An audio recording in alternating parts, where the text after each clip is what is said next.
Britain is fighting tooth and nail to protect its waters after Brexit, but if Nicola Sturgeon succeeds in her independence bid, most of those waters will be handed to Scotland, a trade expert has claimed. Prime Minister Boris Johnson is expected to fly to Brussels later for Brexit trade talks with European Commission President Ursula von der Leyen. Time is running out to reach a deal before the end of the transition period on the 31st of December. The pair will hold talks over dinner, after negotiations between officials ended once again in a deadlock. Major disagreements remain on the so-called level playing field, governance of the deal and fishing rights. Last week, the EU's chief Brexit negotiator Michel Barnier announced the UK had signalled that it could accept 60% of the value of stocks from British seas from the 1st of January, down from the 80% London had originally called for. Despite the major concession, French President Emmanuel Macron insists the UK red line of annual fishing negotiations is completely unacceptable.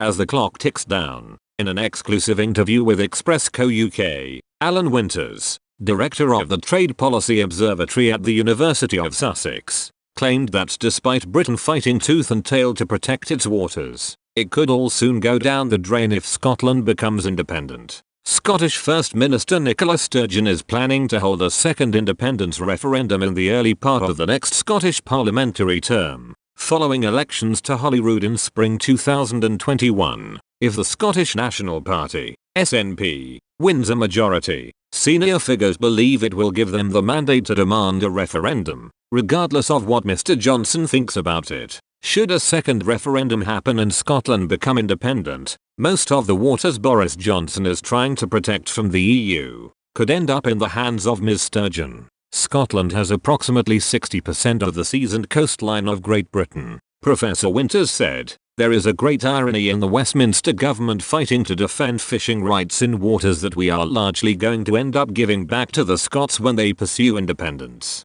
This is exactly what we have been doing. It is very gracious of us to take this fight on, because if we conceded them all and the Scots go independent, that will be their problem. It would be tiny Scotland versus Brussels, and not small Britain versus Brussels. It is not exactly clear how UK waters will be divided after a second Scottish independence referendum. Ahead of the first plebiscite in 2014, Holyrood published a report titled Scotland's Future and Scottish Fisheries. The report reads, following a vote for independence, the Scottish Government will enter into negotiations with the rest of the UK and with the EU institutions to fully define our fishing rights and other key issues. At present, Scotland's fishing opportunities are provided for in a concordat among the UK nations, which gives Scotland a share of UK quotas. It will be in the interests of both Scotland and the rest of the UK to agree an appropriate and fair set of final allocations so that the normal fishing practices of each nation can continue unaffected.